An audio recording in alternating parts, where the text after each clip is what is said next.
Assalamualaikum warahmatullahi wabarakatuh. Apa kabar kalian semua? Semoga kalian baik-baik saja dan sehat selalu. Amin. Kali ini saya akan membawakan cerita dari Kak Tina Astuti yang berjudul Nekat Pasang Susu ke Dukun Cabul demi bisa merebutnya.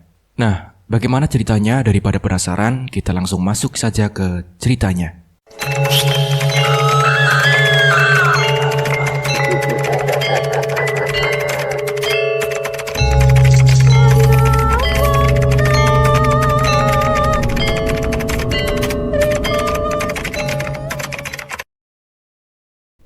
Aku menyukai pria itu.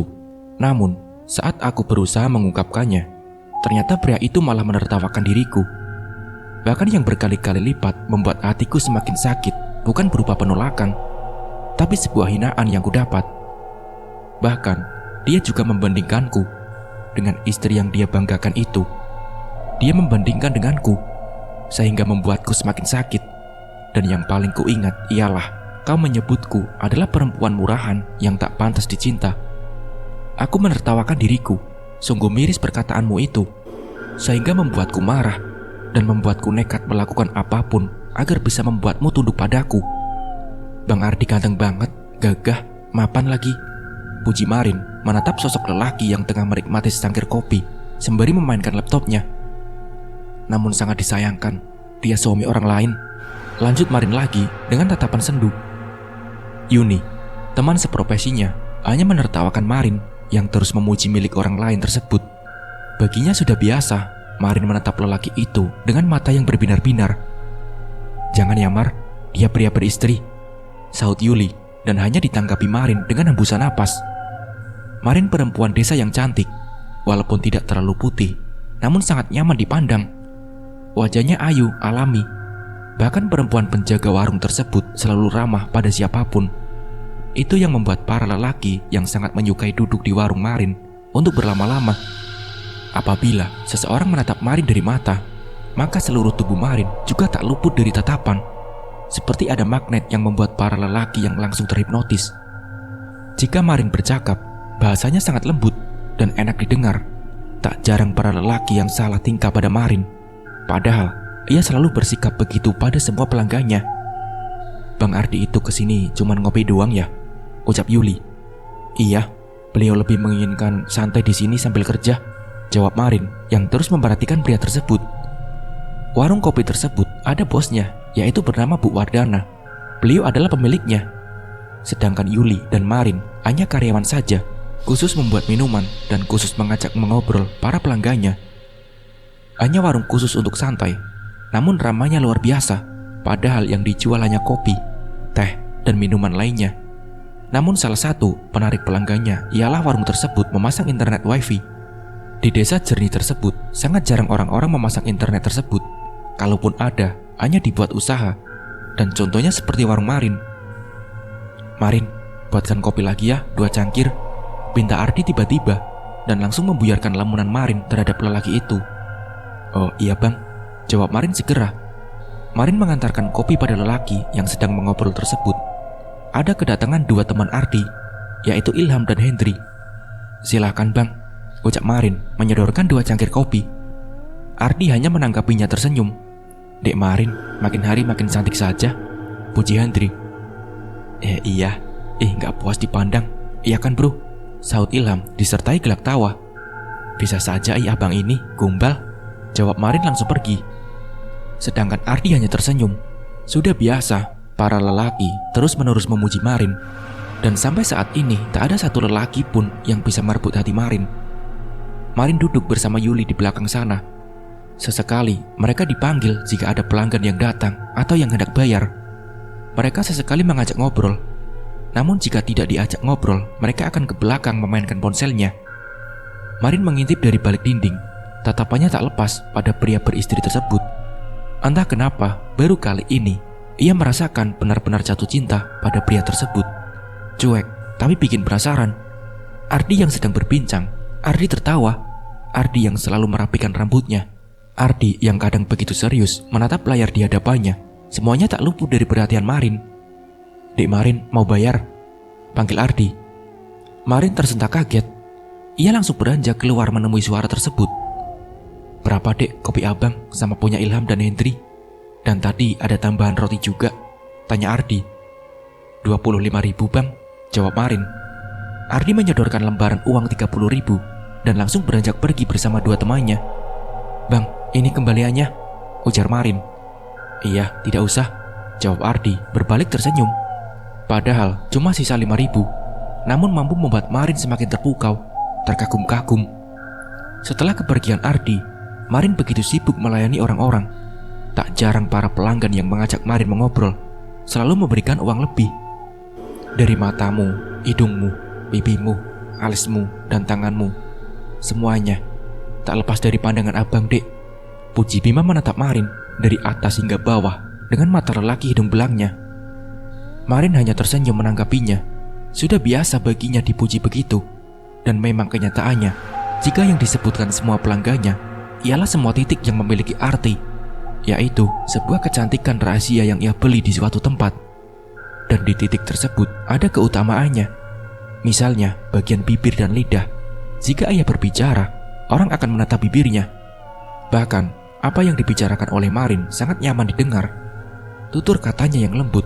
Bahkan kata orang-orang yang menyebutnya, Marin adalah perempuan yang asik. Padahal cuma 5.000, kakak Yuli.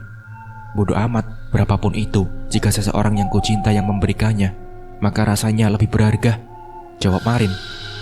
Jangan Mar, jangan mengambil punya orang, ujar Yuli. Kalau sama-sama suka tidak masalah Yul. Aku mau kok jadi yang kedua, jawab Marin. Aku sih nggak mau jadi yang kedua, amit-amit, ucap Yuli. Marin tertawa mendengarnya, sembari memasukkan uang 5.000 tersebut ke dalam tas. Lalu Marin berbisik, sebenarnya aku juga tidak mau, tapi baiklah, aku akan berusaha jadi yang pertama, bahkan satu-satunya. Astaga, Marin, ujar Yuli. Marin hanya menanggapinya dengan gelak tawa. Begitu pula dengan Yuli yang menganggapnya itu hanya sebuah candaan. Namun tiada sangka, Marin malah menguatkan niatnya untuk bisa memiliki pria bernama Ardi. Seharian hanya jaga warung kopi, jadwal Marin dan Yuli ketika dari pagi sampai sore pukul 4. Lalu dari sore ada dua perempuan lagi yang menggantikannya khusus untuk berjaga sampai malam bahkan subuh. Warung tersebut biasanya juga sering menjadi tempat persinggahan para sopir truk, karena warung tersebut memiliki halaman yang cukup luas. Ada menyediakan gazebo untuk para sopir yang beristirahat, musola, toilet, bahkan terdapat bengkel persis di samping warung tersebut. Bu Wardana, kami pamit pulang ya, ucap Marin dan Yuli. Iya, ini gaji buat hari ini, jawab Bu Wardana. Marin dan Yuli tersenyum saat menerima uang tersebut. Mereka mendapatkan 50.000 sehari. Namun di luar itu, mereka mendapatkan lebih dari para pelanggan yang memberikan secara cuma-cuma. Mereka pulang dengan mengendarai motor. Saat di jalan, tak sengaja berpapasan dengan Ardi. Lelaki itu hanya tersenyum saja sebagai tanda sapa. Yul, pelan-pelan ada Bang Ardi, ucap Marin menepuk-nepuk pundak Yuli, meminta agar memelankan laju kendaraannya. Cukup Marin, dia suami orang. Apa kau benar-benar ingin jadi pelakor?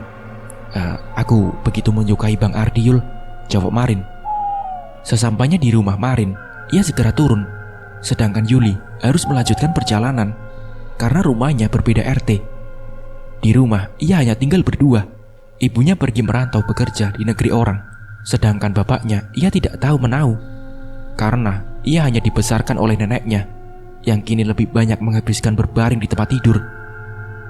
Ini Marin bawakan makanan nek, ucap Marin menyodorkan makanan sembari menyuapi wanita berusia senja tersebut. Kau sudah makan? Ucap nenek. Sudah tadi nek, Marin makan di warung, jawab Marin. Sepertinya wajah kau begitu bahagia. Ada apa? Tanya nenek. Marin tersenyum sambil malu-malu ia berkata. Marin menyukai seorang pria nek, jawab Marin. Nenek hanya tersenyum. Sebelumnya Marin tak pernah berkata jujur demikian. Tapi kali ini perasaannya tak mampu disembunyikan. Tapi dia pria beristri nek, sambung Marin sambil menundukkan kepalanya. Nenek tersebut menatap sekilas pada cucunya. Ada kesedihan yang tersirat dari mata bulat tersebut. Sepertinya Marin harus mempercantik diri lagi nek, karena orang yang Marin suka itu tidak pernah memuji Marin, terang Marin.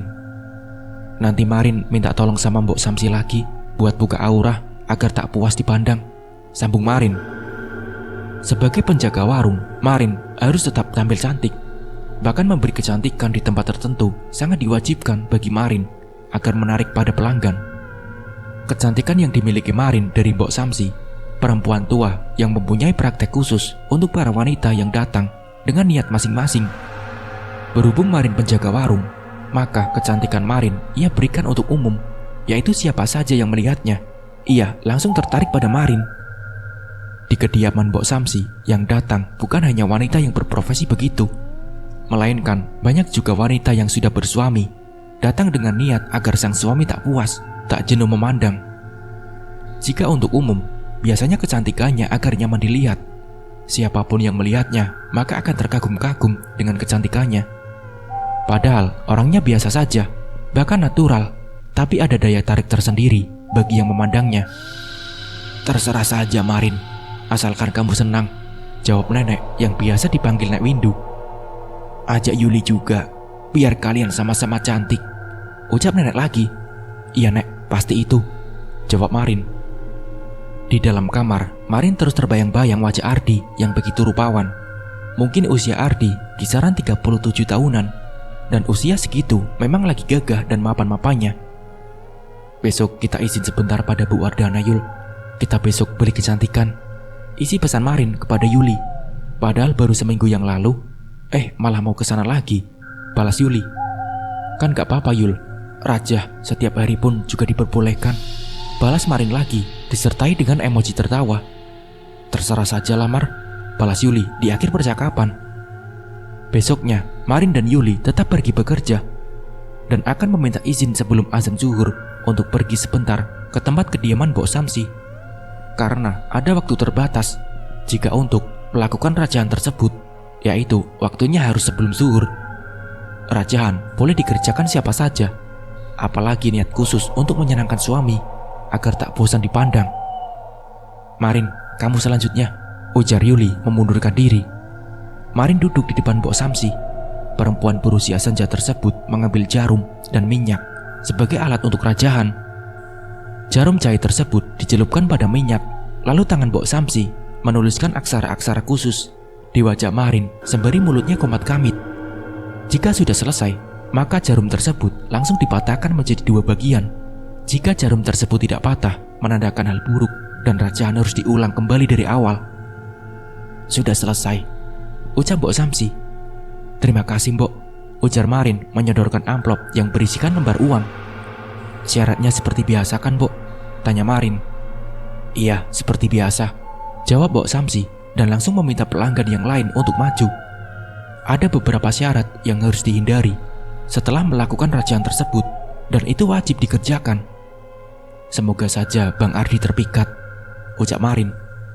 "Kamu kebanyakan menghayal Mar, sadar," tegur Yuli. Yul, kamu enak ngomong gitu karena tidak tahu perasaan aku kayak apa," jawab Marin. Kamu terlalu berambisi Mar.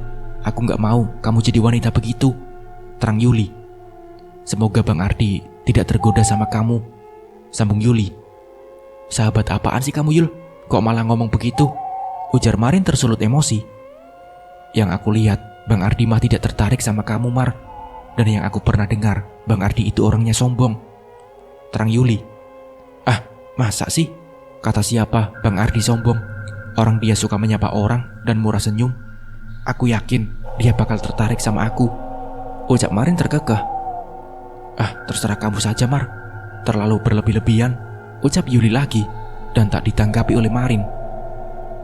Kemudian, sepanjang perjalanan pulang dari rumah Mbok Samsi, mereka berdua terus berdebat. Yuli yang tak setuju dengan niat Marin, sedangkan Marin sudah dibutakan dengan cinta. Tiba di warung, perdebatan mereka tak kunjung selesai, hingga Marin turun dari motor bersamaan dengan Ardi yang datang. Marin tersenyum kepada Ardi. Ia langsung ke belakang bersama dengan Yuli, serta menggandeng tangan Yuli. Saat dekat dengan Ardi, Marin berkata lirih, "Aku harus mendapatkannya. Jika perlu, akan kukirimkan pelet," ucap Marin. Marin tersenyum kepada Ardi. Lelaki itu hanya menganggukkan kepalanya dan membalas senyumannya. Lelaki itu sering datang ke warung Marin hanya untuk bersantai, sambil memainkan ponselnya atau fokus ke laptop. Jika ada salah satu temannya yang datang, baru lelaki itu mengobrol santai.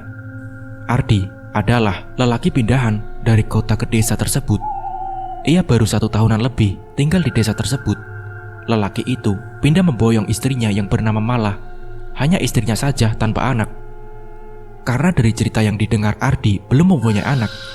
Dari cerita yang beredar, istri Ardi susah untuk mempunyai keturunan. Karena salah satunya faktor usia yang jauh lebih tua dari Ardi, yaitu terpaut 4 tahun. "Dek, buatkan kopi panas ya, tanpa gula," pinta Ardi. Marin lekas menghampirinya dan mengiyakannya. Sudah biasa Marin begitu. Dan Yuli harus paham, jika Ardi yang meminta, maka itu ia serahkan pada Marin. "Ini bang, silakan diminum sesuai pesanan abang tanpa gula," ujar Marin, lalu duduk di depan Ardi yang hanya disekat meja panjang khusus untuk meletakkan barang dagangan di atasnya. "Terima kasih ya dek," jawab Ardi tanpa mengalihkan pandangannya pada ponselnya. "Mbak Mala ada di rumah bang?" tanya Marin basa-basi. "Dia pulang ke rumah ibunya karena ibunya sakit," jawab Ardi sedikit menoleh pada Marin. Marin sedikit kenal dengan Mala, istri dari Ardi, karena beberapa kali mereka terlihat obrolan saat bertemu di pasar ataupun di warung. "Oh, pantesan saja Mbak Mala gak kelihatan beberapa hari ini bang," kata Marin. "Iya, udah seminggu dia pulang," jelas Ardi. Setelah percakapan singkat tersebut, Marin hanya duduk santai dan sesekali menanggapi obrolan dari pelanggannya. Namun perhatian Marin hanya tertuju pada Ardi yang begitu fokus pada layar pipinya. Tataan rambut Ardi sangat keren, memakai baju kaos hitam, serta ditambah kacamata bening yang membuat lelaki itu kian gagah. "Aduh dek, kok kopinya panas banget sih?" ucap Ardi tersenyum. "Kan tadi abang minta kopi panas, makanya pakai air panas semua. Aku ambilkan gelas lain ya bang," ucap Marin hendak bangkit. Enggak usah dek, biarin aja begini, biar bisa lama-lama di sini," kakak Ardi. Marin hanya melongo mendengar penuturan Ardi. Ia tidak mengerti arah pembicaraan lelaki itu, tapi jawaban Ardi mampu membuat Marin salah tingkah. Iya bang, biar lama di sini," jawab Marin juga. "Bisa saja, kakak Ardi." Setelah obrolan singkat tersebut, Marin hanya mengajak pelanggan lain untuk mengobrol, sedangkan Ardi tidak tertarik sama sekali mengobrol dengan Marin. Ia hanya fokus pada layarnya. Sore hari, Marin dan Yuli kembali berpamitan pulang. Saat mereka di jalan, laki-laki bertemu dengan Ardi yang sedang bersantai di teras rumahnya. Marin makin terkagum melihat Ardi dengan gaya gagahnya sambil memainkan laptop di hadapannya.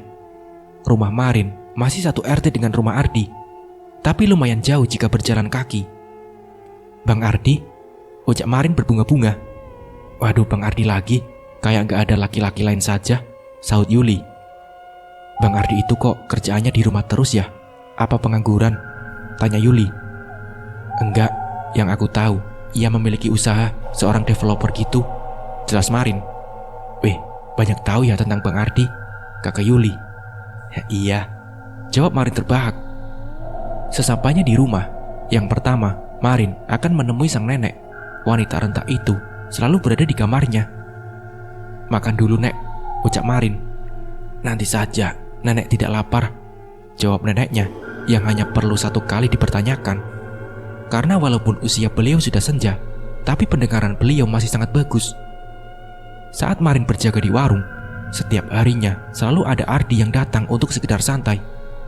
Kebiasaan Ardi, ia akan datang pada jam-jam siang sembari membawa laptopnya. Beberapa kali Ardi mengobrol dengan Marlin, padahal hanya obrolan biasa. Namun Marin selalu menganggapnya lebih ataupun menganggapnya sebagai tanda jika Ardi membalas perasaannya. "Dek Marin cantik, masa gak punya pacar?" tanya Ardi. "Seriusan bang, tidak punya," jawab Marin salah tingkah. "Waduh, bisa tuh nanti," kakak Ardi menggantung ucapannya. Marin hanya tersipu malu, padahal ia sering melempar candaan pada pelanggan. Namun jika dengan Ardi, maka ia akan menanggapinya sangat serius. "Ini dek uangnya, kembaliannya ambil saja," ucap Ardi beranjak pergi. Terima kasih ya bang," ucap Marin berbunga-bunga. Setiap harinya, Ardi selalu melebihkan uang kembalian untuk Marin, padahal niatnya hanya memberi, tidak lain. beberapa kali mengobrol, bahkan sudah cukup akrab. Hari ini setelah maghrib, Marin memasak masakan yang spesial. Bahkan setelah selesai, ia langsung meminta izin kepada Nek Windu untuk mengantarkan makanan pada Ardi. Hanya ingin memberi dan sedikit memberikan perhatian lebih pada Ardi agar bisa merebut hati pria itu. Setahu Marin, istrinya Ardi belum kunjung pulang juga. Tapi walaupun malah tak pulang, namun Ardi menyusulnya ke rumah mertuanya yang berbeda kota. Marin mengendari sepeda motornya. Ia menuju rumah Ardi yang memiliki halaman luas, dan di depan rumahnya terdapat pohon mangga yang baru belajar berbuah. Marin beberapa kali mengetuk pintu disertai dengan salam. Sejenak menunggu, tiba-tiba pintu terbuka. Terlihat sosok Ardi yang baru saja selesai mandi. Bahkan terlihat rambutnya masih basah. Dek Marin, ada apa? Tanya Ardi. Marin langsung menyodorkan rantang makanan yang ia bawa. Ini buat abang, kebetulan tadi aku masak banyak, jawab Marin. Wah, terima kasih. Kebetulan tadi saya juga mau keluar cari makan, ujar Ardi menerima rantang tersebut. Iya bang, sama-sama. Semoga suka dengan masakan aku ya, ujar Marin masih berdiri di tempat yang sama. Pasti itu, jawab Ardi terkekeh. Mbak Mala belum datang ya bang? Tanya Marin. Iya, belum. Orang tuanya tidak bisa ditinggalkan. Dibawa ke sini mertua juga tidak mau, jelas Ardi sembari mempersilahkan duduk di kursi depan. Setelah berbincang-bincang cukup lama, tiba-tiba entah keberanian dari mana, Marin begitu mudahnya menyatakan isi perasaannya hingga membuat Ardi terkejut. Dek Marin suka sama abang? Tanya Ardi. Iya bang, sudah lama, jawab Marin menundukkan kepalanya. Ardi yang mendengarnya hanya terbahak saja, sambil geleng-geleng kepala tak percaya mendengar penuturan Marin. Abang sudah punya istri. Istri abang baik, cantik, solehah. Tidak seperti kau Marin. Kau tak lain seperti perempuan penggoda di luar sana, ucap Ardi dengan tegas sambil menghentakkan rantang makanan tersebut di hadapan Marin. Saran saya, kau pergi Marin, ujar Ardi berdiri mempersilahkan Marin pergi. Marin menatap panik Ardi yang menyala. Bisa-bisanya lelaki itu menghinanya. Bukan rasa sedih di hatinya, melainkan menjadi rasa benci terhadap pria di hadapannya yang sudah merendahkan harga dirinya.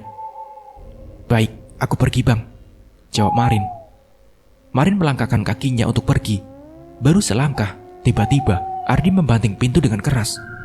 Marin berdeci sambil berkata, akan kubuat kau bertekuk lutut padaku bang, ucap Marin. Menetes air mata Marin setelah mendengar penolakan tersebut. Bisa-bisanya Ardi menolak sekaligus merendahkan dirinya. Memang benar kata Ardi, ia memang wanita murahan, mudah dirayu oleh lelaki di luar sana. Tapi kali ini, jika ia benar-benar menyukai Ardi, bahkan tidak pernah sebelumnya ia begini. Setelah sampai di rumah, ia langsung memasuki kamarnya.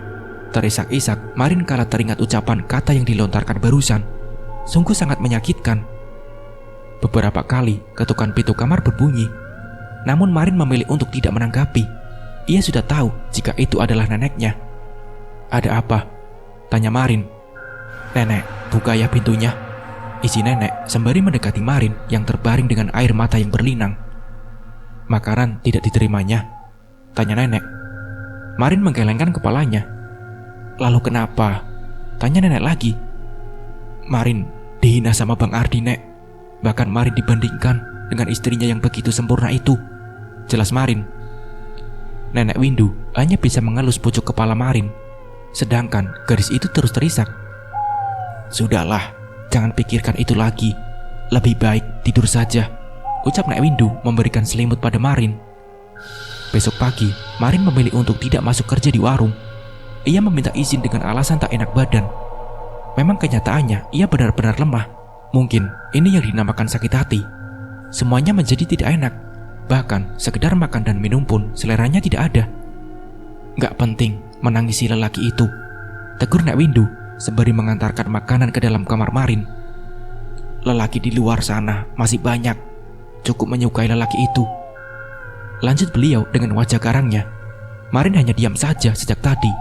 Saat Yuli menjemputnya pun tadi, ia tak bisa menjelaskannya. Padahal sahabatnya itu terus mendesaknya untuk bercerita ada apa yang terjadi sebenarnya. Ini makan dulu, perut perlu diisi, ucap Nek Windu. Marin tidak lapar, Nek, jawab Marin. Apa begitu sakit hati?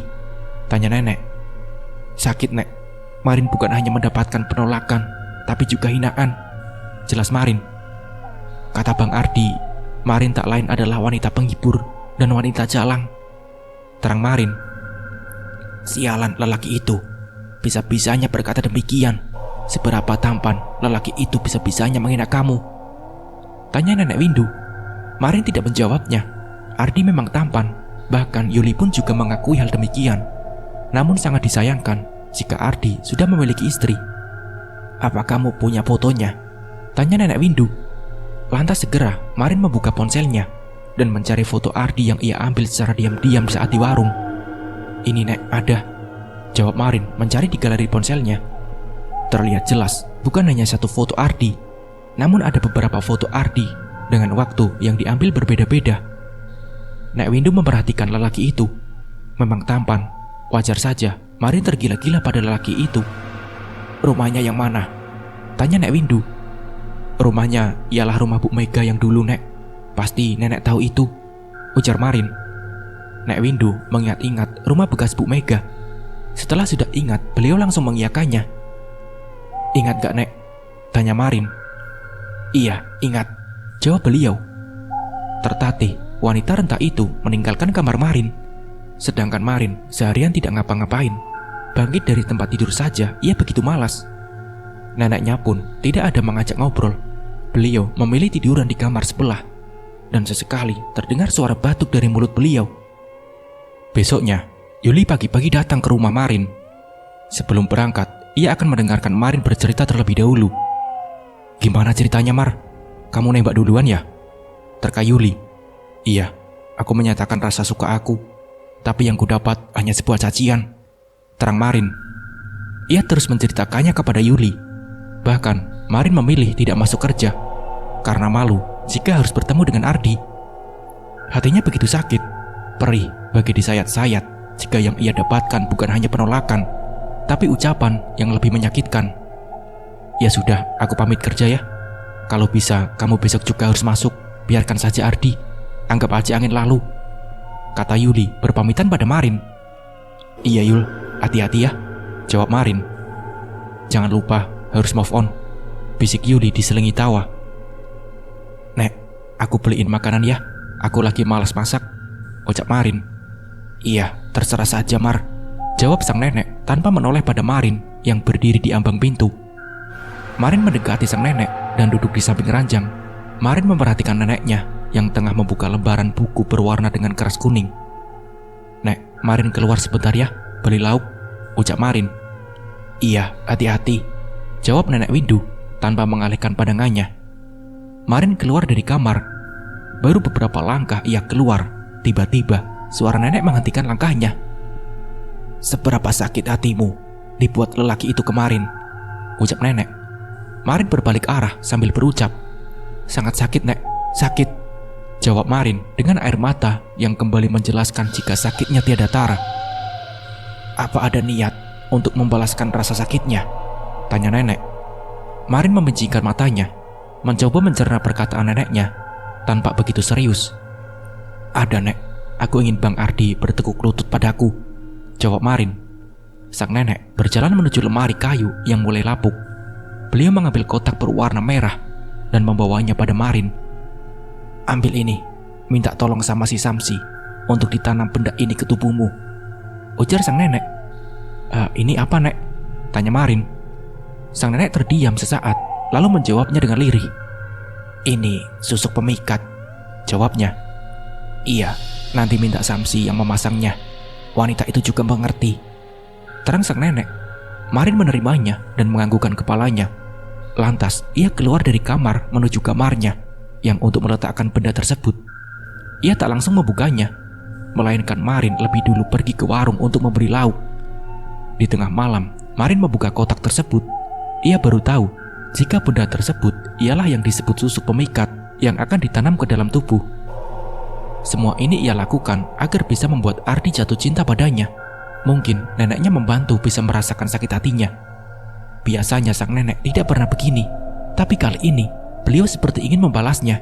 Tapi kali ini Beliau seperti ingin membalaskan rasa sakit yang Marin derita. Pagi itu, Marin sudah siap untuk pergi bekerja. Kali ini, ia pergi menggunakan motor sendiri. Hanya ingin tidak Yuri tahu jika dirinya pergi seorang diri untuk menanam benda tersebut. "Nenek ngasih benda itu ke aku buat apa?" tanya Marni ke nenek. Nenek sakit hati mendengar cucu sendiri direndahkan begitu saja. "Sekarang, turuti saja apa kata nenek ya, Mar," ucap sang nenek. "Bila kau nurut sama nenek, maka yang ingin kau dapatkan, nenek akan mengusahakannya," sambung beliau. Marin hanya mengangguk saja. Tak salahnya jika ia menuruti apa kata neneknya.